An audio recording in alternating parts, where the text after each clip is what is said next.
these glasses everywhere in the house, and I found them. I don't even know why I own glasses because I never wear them. Actually, I do. That's a lie. I wear them when I'm driving because if I weren't, it'd be dangerous. It's already dangerous with me on the road. Anyway, today's story time is coming a little late, okay? I was supposed to film this a long time ago, but life just throws shit at me all the goddamn time. I'm over it. I just haven't gotten to it. So here we are, probably more than a month later. Wait, yeah, because it was New Year's Day. But it's a good one. A lot of chaotic shit happened, so you're in for a treat. I don't even know where to begin this story. I'm gonna try to begin at the beginning, but knowing my ADHD, will I? Probably not. So for a little bit, I was telling everybody that I was going to go to a free rave. And I know that sounds like, why were you telling people that? Because I truly believed it. I was manifesting going to a free rave. This was around my birthday. I'm not kidding. You can ask all my friends, even my mom. I told my mom, I'm going to a rave for free. I was putting magic power into it. And come to find out it fucking worked. I met a girl and we may or may not be dating now. Which I'll update you on, just not right now. I've been really enjoying my privacy and not airing out all my business for once. And so back to the story, manifested this girl into my life. And without disclosing too much of like her information, long story short, she helps create raves. Anyway, one thing led to another. She ended up inviting me to a rave with VIP passes. See guys, I'm telling you guys can manifest anything and make it better. I got VIP passes and a super hot girlfriend, which I'm so thankful for. Spoiler alert, we're not even at this part yet, but it was cool because she helped create the rave. And so while we were like walking around, she was like, yeah, I made that and I made that. And I'm like, tell me more. Anyway, the rave was in California and obviously can't take my kids to a rave. So I needed to kind of plan dropping my kids off in Washington. I drive down to Washington and then got airplane tickets to fly down to California. The Seattle area decided to snow. They don't know how to drive in the snow. We don't know shit. So we've got bad weather. There was short staff at the airport. And so there was just basically a clusterfuck at the airport. A bunch of flights were getting canceled. My mom was like preparing me like, hey, I know you're really excited for this trip, but just know it might not happen because of the snow and because of COVID. So of course, I get an email, your flights were scheduled. The rave was a 2-day event. Instead of arriving the day of and then like going to the rave the full day and full night and then the next one, this is my visual representation by the way, I hope it's helping. I would be arriving on the first day at like 8 p.m. So I would be like missing all the day, which is fine because I know the party starts later in the day, whatever. Then I get another email that it might just be canceled. I look up my airline's phone number and I give them a call. This is mistake number one. I call and I had a bad feeling. Always trust your gut instinct. Everything seemed legit. They had like all of my information, but there was just like something off. I get on the phone with the guy and he basically tells me that my flight is in 2 hours. And my flight was in Seattle, so that means I have to take a ferry to get into Seattle to then drive to the airport. Guys, that doesn't happen in 2 hours. For one, the ferry is almost always late. Always late. I'm not talking about like 5 minutes late. I'm talking about like 40 minutes late. On top of us already being snowed in, the ferry was just not working the way it should be working. I would have to drive down there in ice.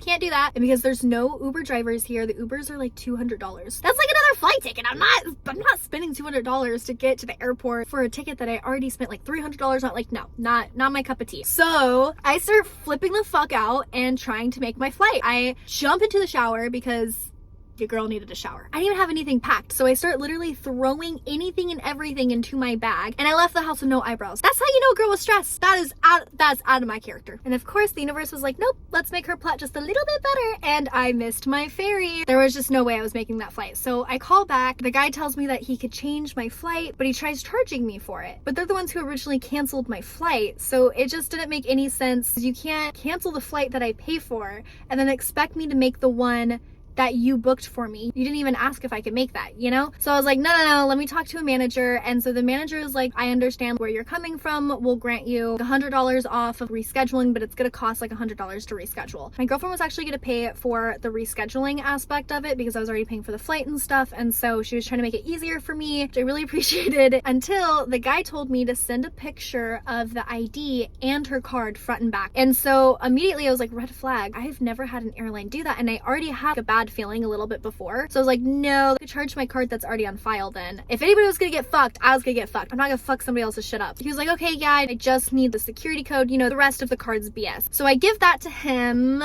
He changes the flight. I walk all the way back home in the snow with all my shit on my back. Just picture that, guys. I'm like this. It was a terrible walk. Anyway, as soon as I get back, I get a call from the guy being like, turns out I couldn't do it. And I was like, what? You took my payment and everything. You didn't confirm it? And he was like, yeah, it turns out it didn't work out, blah, blah, blah. And he was like, I'm gonna see what I can do. And he puts me on a really long silent hold. Then suddenly I get another call that looks just like the number that I was calling, but one digit was off. So I was like, whatever, I'm on this long silent ass hold. Let me see who this is.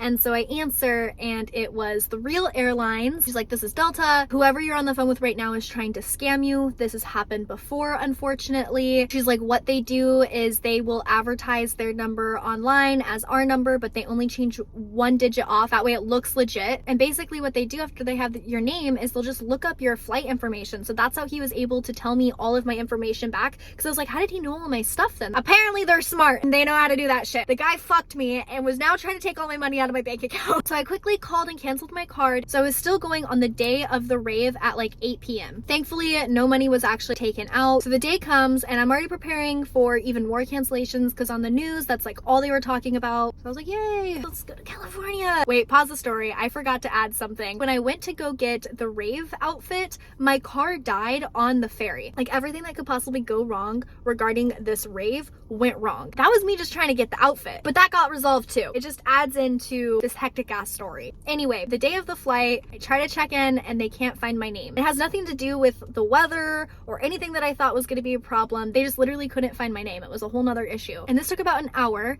On top of it, the airport was really packed because of all the cancellations. So the lines were like ridiculous. The staff was just overworked and tired. You could tell. I felt so bad for them. So basically I had to keep running from one airline on one end of the airport all the way to another airline on the other end of the airport because they were trying to transfer the ticket to make it work, and it said no, not today. Until eventually the lady looked at the screen and she realized it was actually a user error on her part, and I felt so bad because she felt so bad because I was like running around for like an hour and she literally looked like she was about to cry, and I was like, don't worry, like I already know you guys are stressed. I get my ticket, I go through security, and then I look at the board to see like what way I go, and right there it says canceled.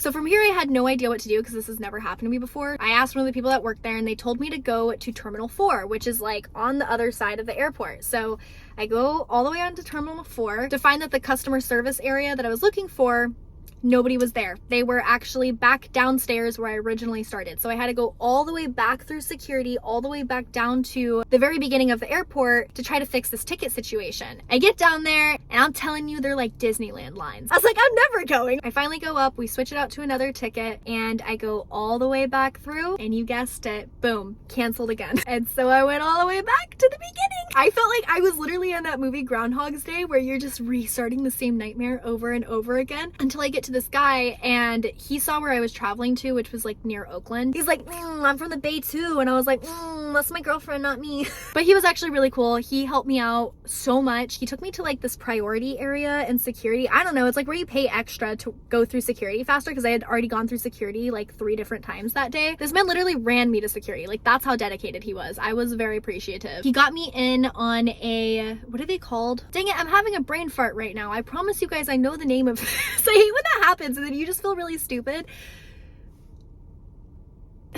Standby, that's what it's called. I was on standby. And so it wasn't even confirmed that I was going to make it. But it was really cool because the arrival time was 5:55. So I was like, oh, I'm for sure gonna go. Like the angels got my back. Wrong. That flight got canceled. So you guessed it. I went all the way back, got another ticket. And this again was on standby. However, this one did work. I was finally on my way. And I'm telling you guys, I was scared even up until like sitting in the plane. I was like, they're gonna come by and tell me something's wrong, that I need to get up and go. I was starting to really think that I wasn't supposed to be like in California, because I really do believe in divine timing. I was just kind of like, maybe this just wasn't supposed to happen. I don't know. But it was. So we made it to California, and as soon as I arrived, it was hard as fuck trying to find my girlfriend, because this is the first time for me flying into LAX. Oh yeah, by the way, they had to like change it from Oakland to LAX for me to actually make it into California, but it was fine because she was fine driving. But I think I arrived at like 6 o'clock, and let me remind you guys, the rave had already started, so we wanted to get there as soon as possible. We were kind of racing against time. Her work wouldn't let her off, so I had to wait at the airport for about an hour for her to arrive, which was actually fine because I went to the bathroom and,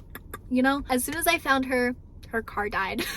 I can't make up this story. The airport actually didn't have jump cables because they had some like legal issues in the past with somebody that like ended up suing them when they helped them with their jump cable. I don't know. Anyway, they didn't have jump cables, so we literally had to wait for a tow truck. So that was fun. We towed that baby, hopped in that tow truck. So the next thing to tackle was getting tickets. When we went to go do that, they didn't have my name on the list, or I don't really know even if that is what the issue was. They couldn't find me. That took forever and a day for them to try to get my tickets over. She had to make a few calls. One thing led to another. We got our tickets, and from there we were off to the rave. And let me just tell you, the rave was everything that I thought it was going to be. I am so glad that I manifested that. If you guys don't know, EDM is like my main genre of music that I listen to, just a bunch of different types of EDM. And so I was in my element, to say the least. She was actually able to get us all the way backstage and like on the stage too. So that was really cool because the music was right there and you could just feel it. And the lights were all over. It was so cool. I also got my makeup professionally done, got all glittered up, which was something really cool that they had in the VIP area. They do it all for free and you tip them, of course. We got to listen to a lot of people that we loved, so that was really cool to see in person. And like I said before, she helped create the whole thing, so it was really cool like walking around, her telling me all behind the scenes of building it and stuff. Everybody was so nice, and of course a lot of the people are under the influence. I get it. I know why they're so nice,